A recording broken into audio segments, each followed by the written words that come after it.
അനുഗ്രഹിക്കപ്പെട്ട നല്ല സമയത്തിനായി ഞാൻ ദൈവത്തെ സ്തുതിക്കുന്നു, സ്തോത്രം ചെയ്യുന്നു.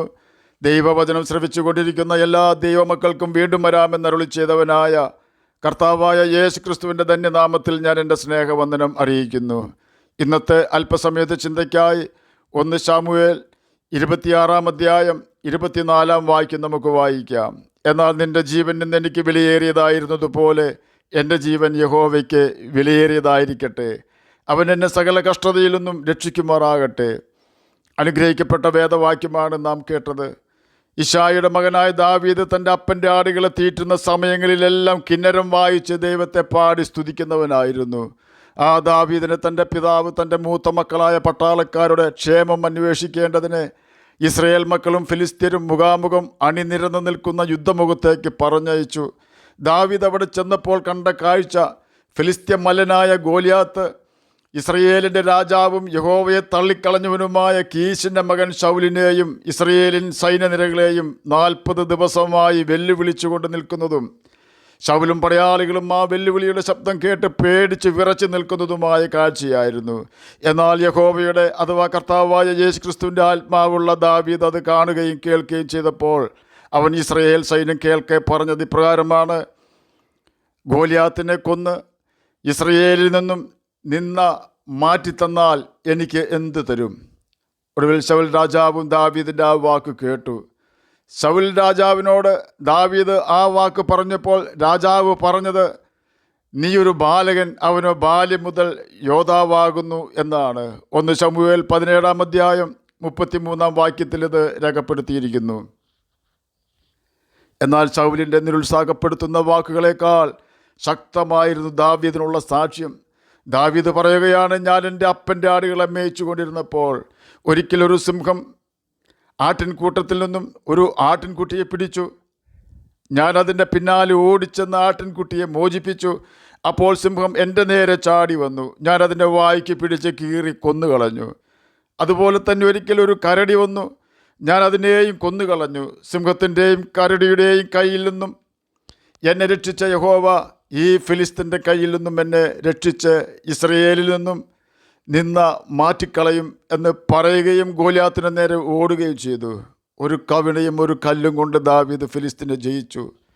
ഗോലിയാത്തിൻ്റെ തന്നെ വാളെടുത്ത് അവൻ്റെ കഴുത്തറുത്ത് തലയുമായി ശൗൽ രാജാവിൻ്റെ മുന്നിലേക്ക് ദാവീദ് നടന്നടുത്തു. ഇത് കണ്ട ഇസ്രയേൽ സ്ത്രീകൾ വിളിച്ചു പറയുകയാണ്, ശൗൽ 1000 കൊന്നു, ദാവീദോ 10,000. ഇത് കേട്ട ശൗലിന് ദാവീദിനോട് അസൂയ തോന്നി. അവർ ദാവീദിന് 10,000 കൊടുത്തു, എനിക്ക് 1000 തന്നുള്ളൂ എന്ന് പറഞ്ഞു. അന്നു മുതൽ ശൗലിനെ ദാവീദിനോട് കണ്ണുകടി തുടങ്ങിയെന്ന് 1 ശമൂവേൽ 18 അധ്യായം 6 മുതൽ 9 വരെയുള്ള വാക്യങ്ങളിൽ രേഖപ്പെടുത്തിയിരിക്കുന്നു. ഇതിൽ നിന്നും നമുക്കുള്ള സന്ദേശം എന്തെന്നാൽ, എത്ര വലിയ ഭീകര സാഹചര്യങ്ങളെയും അതിജീവിക്കുവാൻ നമ്മെ പ്രാപ്തരാക്കുന്നത് യേശുവിൻ്റെ ആത്മാവാണ് എന്ന് നാം തിരിച്ചറിയണം.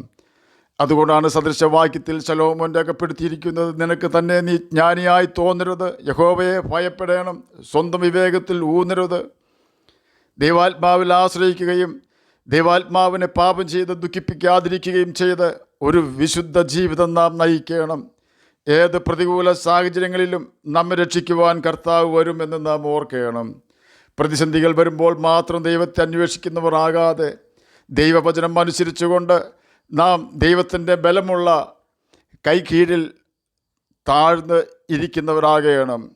ഗോലിയാത്തിനെ കൊന്ന് ഞാൻ ഇസ്രയേലിൽ നിന്നും നിന്ന മാറ്റിത്തരാമെന്ന് ദാവീദ് പറയുമ്പോൾ ശൗൽ അവൻ്റെ ധൈര്യം കെടുത്തുവാൻ ശ്രമിക്കുന്നുണ്ട്. ശൗൽ പറയുകയാണ്, നീ ബാലകൻ, അവനോ ബാല്യം മുതൽ യോദ്ധാവാകുന്നു. എന്നാൽ ആ വാക്ക് കേട്ട് ദാവീദ് ഭയപ്പെടുകയല്ല ചെയ്തത്, പിന്നെയോ കൂടുതൽ ശക്തിയോടെ താൻ തൻ്റെ സാക്ഷ്യം പറയുകയാണ് ചെയ്തത്.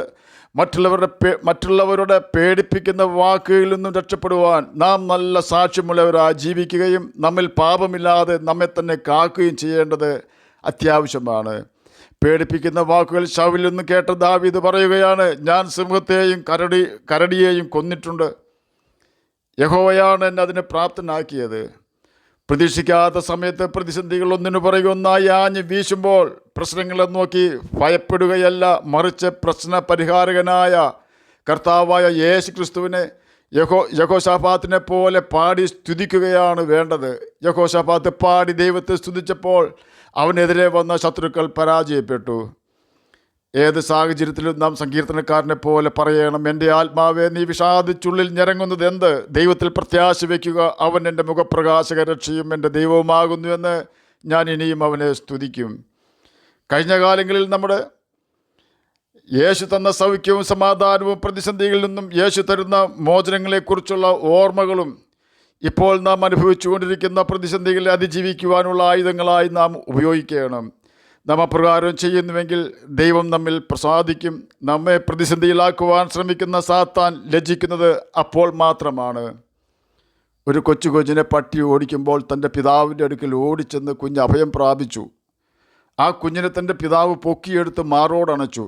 ഇപ്പോഴും പട്ടി സമീപത്ത് തന്നെ നിൽക്കുന്നുണ്ട്. എന്നാൽ കുട്ടിയെ തൊടുവാൻ ഇനി പട്ടിക്കാകില്ല. കാരണം തൻ്റെ പിതാവിൻ്റെ ബലിഷ്ഠമായ കരങ്ങളിൽ ആ കുഞ്ഞ് സുരക്ഷിതനാണ്. തൻ്റെ പിതാവിനെ പട്ടി ഭയപ്പെടുത്തുകയില്ല, കാരണം പട്ടിയെ പിതാവ് തല്ലിക്കൊല്ലും. ഇതുപോലെ തന്നെയാണ് ഏത് പ്രതികൂലത്തിലും നാം ഓടി കർത്താവിൻ്റെ സന്നിധിയിൽ അഭയം പ്രാപിക്കുമ്പോൾ സംഭവിക്കുന്നത്. ഒരു പ്രതികൂലവും നമ്മെ തകർക്കാതെ വണ്ണം നമ്മുടെ പിതാവ് നമ്മെ സംരക്ഷിക്കും. ശൗൽ ഫിലിസ്ത്യരെ ഓടിച്ചു കളഞ്ഞിട്ട് മടങ്ങി വന്നപ്പോൾ ദാവീദ് എൻഗേദി മരുഭൂമിയിലുണ്ടെന്ന് ശൗലിന് അറിവ് കിട്ടി. അപ്പോൾ ശൗൽ എല്ലാ ഇസ്രായേലിൽ നിന്നും തിരഞ്ഞെടുത്തിരുന്ന 3000 പേരെ കൂട്ടിക്കൊണ്ട് ദാവീദിനെയും അവൻ്റെ ആളുകളെയും തിരയുവാൻ കാട്ടാട്ടിൻ പാറകളിൽ ചെന്നു. അവൻ വഴിയരികെയുള്ള ആട്ടിൻ തൊഴുത്തിൽ എത്തി. അവിടെ ഒരു ഗുഹയുണ്ടായിരുന്നു. ശൗൽ കാൽമടക്കത്തിന് അതിൽ കടന്നു. എന്നാൽ ദാവീദും അവൻ്റെ ആളുകളും ഗുഹയുടെ ഉള്ളിൽ പാർത്തിരുന്നു. ദാവീദിൻ്റെ ആളുകൾ അവനോട്, ഞാൻ നിൻ്റെ ശത്രുവിനെ നിൻ്റെ കയ്യിൽ ഏൽപ്പിക്കും, നിനക്ക് ബോധിച്ചതുപോലെ അവനോട് ചെയ്യാം എന്ന് യഹോവ നിന്നോട് അരുളി ചെയ്ത ദിവസം ഇതാ എന്ന് പറഞ്ഞു. അപ്പോൾ ദാവീദ് എഴുന്നേറ്റ് ശൗലിൻ്റെ മേലങ്കിയുടെ അറ്റം പതുക്കെ മുറിച്ചെടുത്തു. ശൗലിൻ്റെ വസ്ത്രാഗ്രം മുറിച്ചെടുത്തതുകൊണ്ട് പിന്നത്തേതിൽ ദാവീദിൻ്റെ മനസാക്ഷി കുത്തിത്തുടങ്ങി. അവൻ തൻ്റെ ആളുകളോട്, യഹോവയുടെ അഭിഷിക്തനായ എൻ്റെ യജമാനൻ്റെ നേരെ കൈ എടുക്കുന്നതായ ഈ കാര്യം ചെയ്യുവാൻ യഹോവ എനിക്ക് ഇടവരുത്തരുതേ, അവൻ യഹോവയുടെ അഭിഷിക്തനല്ലോ എന്ന് പറഞ്ഞു. 1 ശമൂവേൽ 24 അധ്യായം 1 മുതൽ 6 വരെയുള്ള വാക്യങ്ങളാണ് നാം കേട്ടത്. ശൗലിൻ്റെ വസ്ത്രാഗ്രം മുറിച്ചതിനാൽ ദാവീദിൻ്റെ മനസാക്ഷി കുത്തിത്തുടങ്ങിയെന്ന് നാം കേട്ടു. നമ്മുടെ ആത്മാവിനോട് ദൈവാത്മാവ് നടത്തുന്ന സ്നേഹ സന്ദേശമാണ്, സ്നേഹ സംഭാഷണമാണ് മനസാക്ഷി കുത്തെന്ന് നാം മനസ്സിലാക്കണം. അതുകൊണ്ടാണ് നല്ല മനസാക്ഷി തള്ളിക്കളയരുതെന്ന് ബൈബിൾ നമ്മെ പഠിപ്പിക്കുന്നത്. നമ്മുടെ നല്ല മനസാക്ഷി നാം തള്ളിക്കളഞ്ഞാൽ നമ്മുടെ വിശ്വാസ കപ്പൽ മുങ്ങിപ്പോകും എന്നത് തീർച്ച. നാം മനം തഴമ്പിച്ചവരായി തീരുകയും നമ്മുടെ യേശുക്രിസ്തുവിലുള്ള വിശ്വാസം നഷ്ടപ്പെടുകയും ചെയ്യുവാൻ അത് ഇടവരുത്തും. 1 ശമൂവേൽ 24 അധ്യായത്തിൽ ദാവീദ് ശൗലിൻ്റെ ജീവൻ രക്ഷിച്ചു. ശൗൽ ഗുഹയിൽ നിന്ന് എഴുന്നേറ്റ് തൻ്റെ വഴിക്ക് പോയി. എൻ്റെ യജമാനനായ രാജാവേ എന്നാണ് ശൗലിനെ ദാവീദ് വിളിച്ചത്. ശൗൽ തിരിഞ്ഞു നോക്കി പൊട്ടിക്കരഞ്ഞു. ദാവീദിനോട് ശൗൽ പറയുകയാണ്, ഞാൻ നിന്നെ കൊല്ലുവാൻ അന്വേഷിച്ചതിന് പ്രതിഫലമായി നീ എനിക്ക് നന്മ ചെയ്തിരിക്കുന്നു. യഹോവ എന്നെ നിൻ്റെ കയ്യിൽ ഏൽപ്പിച്ചാറേയും എന്നെ കൊല്ലാതെ വിട്ടതിനാൽ നീ എനിക്ക് ഗുണം ചെയ്തു.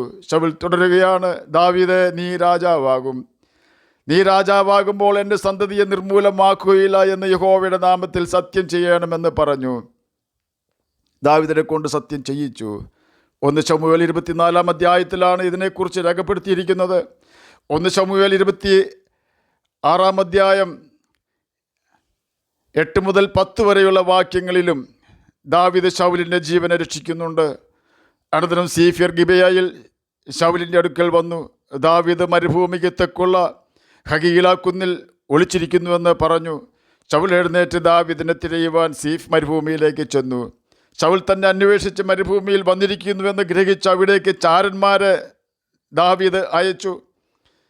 ശൗൽ പാളയം ഇറങ്ങിയിരിക്കുന്ന സ്ഥലത്ത് ദാവീദ് രാത്രിയിൽ ചെന്നപ്പോൾ ശൗൽ 3000 പടയാളികളുടെ നടുവിൽ ഉറങ്ങുകയായിരുന്നു. എല്ലാ പടയാളികളും ഗാഢനിദ്രയിലായിരുന്നു. അബീശായി ദാവീദിനോട്, ദൈവം നിന്റെ ശത്രുക്കളെ എന്ന് നിന്റെ കയ്യിൽ ഏൽപ്പിച്ചിരിക്കുന്നു. ഞാനവനെ കുന്തം കൊണ്ട് നിലത്തോട് ചേർത്ത് ഒരു കുത്തായി കുത്തട്ടെ, രണ്ടാമത് കുത്തുകയില്ല എന്ന് പറഞ്ഞു. ദാവീദ് അബീശായിയോട്, അവനെ നശിപ്പിക്കരുത്, യഹോവയുടെ അഭിഷിക്തൻ്റെ മേൽ കൈവച്ചിട്ട് ആർ ശിക്ഷ അനുഭവിക്കാതെ പോകുമെന്ന് പറഞ്ഞു.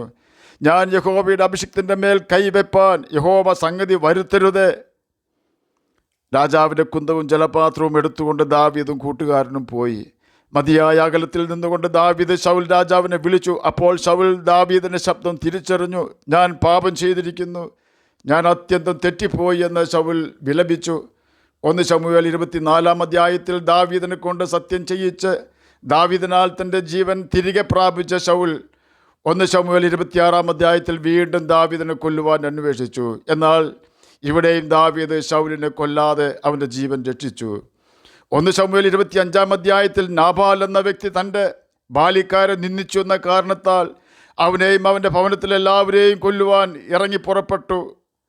ദാവീദിനെതിരേറ്റു വന്ന നാബാലിൻ്റെ ഭാര്യയായ അബീഗയിലിൽ കൂടിയുള്ള ദൈവത്തിൻ്റെ ശബ്ദം തിരിച്ചറിഞ്ഞതിനാൽ ദാവീദ് തൻ്റെ ഉദ്യമത്തിൽ നിന്നും പിന്തിരിഞ്ഞു. ആരെയും കൊല്ലാതെ തന്നെ സ്വസ്ഥാനത്തേക്ക് മടങ്ങിപ്പോയി. ദാവീദ്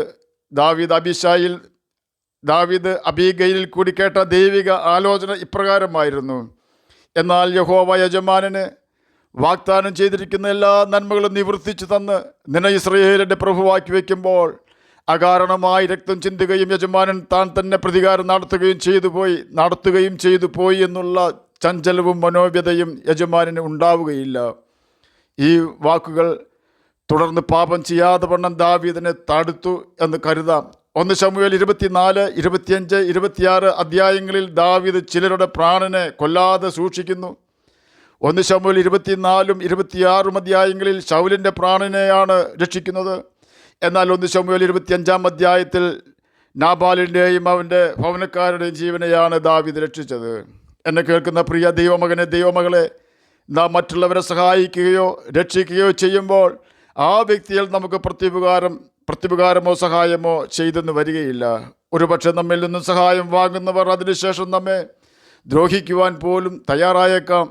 നന്ദിയില്ലാത്ത ഹൃദയത്തിനുടമകളായ ചിലരെയെങ്കിലും നാം നമ്മുടെ പ്രയാണത്തിൽ കണ്ടേക്കാം. അഭിഷേകം നഷ്ടപ്പെടുത്തി കളഞ്ഞ ശൗലിൻ്റെ സ്വഭാവമുള്ളവരെയും ചിലപ്പോൾ കണ്ടേക്കാം. നാം നിരാശപ്പെടുകയോ വിശ്വാസത്തിൽ നിന്നും യേശുവിനെ ഉപേക്ഷിച്ച് പിന്മാറിപ്പോവുകയോ ചെയ്യാതെ ദൈവവചനമായ ബൈബിൾ വായിക്കുകയും ദൈവകൽപ്പനകൾ അനുസരിച്ച് ജീവിക്കുകയും ചെയ്ത് ക്രൂശിനെ നോക്കി മുന്നേറുകയും ജീവരക്ഷ പ്രാപിക്കുകയുമാണ് ചെയ്യേണ്ടത്. നാം ഏത് സാഹചര്യത്തിലും പറയേണ്ടത് ദാവീദ് പറഞ്ഞതുപോലെ, എൻ്റെ കൈ അവൻ്റെ മേൽ വീഴുകയില്ല, എൻ്റെ നാവ് അവനെതിരെ സംസാരിക്കുകയില്ല, എൻ്റെ പേന അവനെതിരെ ചലിപ്പിക്കുകയില്ല എന്നാണ്. ഓർക്കുക, നാം വിതയ്ക്കുന്നത് തന്നെ കൊയ്യും. നല്ലത് നാം വിതച്ചാൽ നല്ലത് മാത്രം കൊയ്യിക്കുന്നവനാണ് കർത്താവായ യേശു ക്രിസ്തു. കർത്താവിൻ്റെ വേലയെ സ്നേഹിക്കുന്നവരും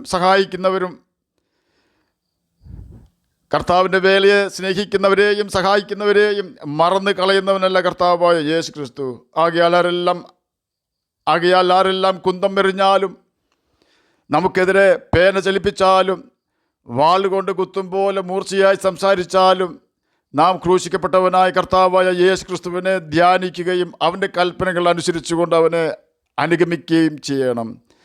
നിന്റെ നീതിയെ പ്രഭാതം പോലെയും നിന്റെ ന്യായത്തെ മധ്യാഹ്നം പോലെയും പ്രകാശിപ്പിക്കുന്നവനായ ഒരു നല്ല കർത്താവ് ക്ഷീണിക്കാത്ത തൻ്റെ കണ്ണുകൊണ്ട് നമ്മെ തന്നെ നോക്കിയിരിക്കുന്നുണ്ട്. അവൻ്റെ ചെവി തൻ്റെ കൊച്ചു കുഞ്ഞ് പറയുന്ന വാക്കുകൾ കേൾക്കുവാൻ കൊതിക്കുന്ന സ്നേഹമുള്ള അപ്പൻ കാത്തിരിക്കുന്നത് പോലെ നമ്മുടെ വാക്കുകൾ കേൾക്കുവാൻ കാത്തിരിക്കുന്നുണ്ട്. നമ്മുടെ വാക്കുകൾ കേൾക്കുമ്പോൾ കർത്താവ് പറയണം. നമ്മുടെ വാക്കുകൾ കേൾക്കുമ്പോൾ കർത്താവ് പറയണം. ആഹാബിൻ്റെ പ്രവൃത്തി കണ്ടപ്പോൾ ഏലിയാവിനോട് പറഞ്ഞതുപോലെ ദൈവഭക്തനായിരുന്ന നാബോത്തിനെ ഉപവാസം പ്രഖ്യാപിച്ച് പ്രധാന സ്ഥലത്തിരുത്തി ദുഷ്കർമ്മികളെ കൊണ്ട് കള്ളസാക്ഷ്യം പറയിപ്പിച്ച് കല്ലെറിഞ്ഞ് കൊന്ന ആഹാബ് കഠിനമായ ന്യായവിധി അവനെതിരെ ദൈവം ഏലിയാവിൽ കൂടി കേൾപ്പിച്ചപ്പോൾ അത് കേട്ട ആഹാബ് എന്ന ഇസ്രായേൽ രാജാവ് രട്ടുടുത്ത് വെണ്ണീരിലിരുന്നു. അത് കണ്ട യഹോവ ഏലിയാവിനോട് പറയുകയാണ്, എൻ്റെ ദാസനായ ആഹാബ് തന്നെത്താൻ താഴ്ത്തിയത് കണ്ടുപോ എന്ന്. 1 രാജാക്കന്മാർ 21 29 ഇത് രേഖപ്പെടുത്തിയിരിക്കുന്നത്. നിഷ്കളങ്കനും യഹോവ ഭക്തനുമായ നാബോത്തിനെ അരുംകൊല ചെയ്ത ആഹാബ് തന്നെത്താൻ താഴ്ത്തിയതിൽ പ്രസാദിച്ച ദൈവം യേശുക്രിസ്തുവിൻ്റെ വിലയേറിയ രക്തത്താൽ വീണ്ടെടുക്കപ്പെട്ട നാം നമ്മെ ഉപദ്രവിക്കുന്നവർക്ക് വേണ്ടി പ്രാർത്ഥിക്കുകയും അവരെ ശപിക്കാതെ അനുഗ്രഹിക്കുകയും ചെയ്താൽ നമ്മിൽ എത്രയധികം പ്രസാദിക്കുമെന്ന് നാം ചിന്തിക്കുകയാണ്. നമ്മുടെ കർത്താവ് നീതിയുള്ള ന്യായാധിപനാണ്. അവൻ നമുക്ക് വേണ്ടി നീതി നടത്തിത്തരും നിശ്ചയം. ആകയാൽ നമുക്ക് ദൈവകൽപ്പനകൾ അനുസരിച്ച് ദൈവത്തെ പ്രസാദിപ്പിക്കുകയും നിത്യജീവൻ അവകാശികളായി തീരുകയും ചെയ്യാം. അതിന് കർത്താവ് നമ്മെ സഹായിക്കട്ടെ എന്ന് പ്രാർത്ഥിച്ചുകൊണ്ട് ഞാൻ എൻ്റെ വാക്കുകളിൽ നിന്ന് വിരമിക്കുന്നു. നമുക്ക് പ്രാർത്ഥിക്കാം. ഞങ്ങളെ സ്നേഹിക്കുന്ന സ്വർഗീയ പിതാവേ, നല്ല വചനത്തിനായി ഇങ്ങനെ സ്തുതിക്കുന്നു, സ്തോത്രം ചെയ്യുന്നു. എന്നെ കേൾക്കുന്ന ഏതെങ്കിലും പ്രിയപ്പെട്ടവർ നീതിക്ക് വേണ്ടി കൊതിക്കുന്നുവെങ്കിൽ അങ്ങ് അവർക്ക് നീതി നടത്തി കൊടുക്കണമേ.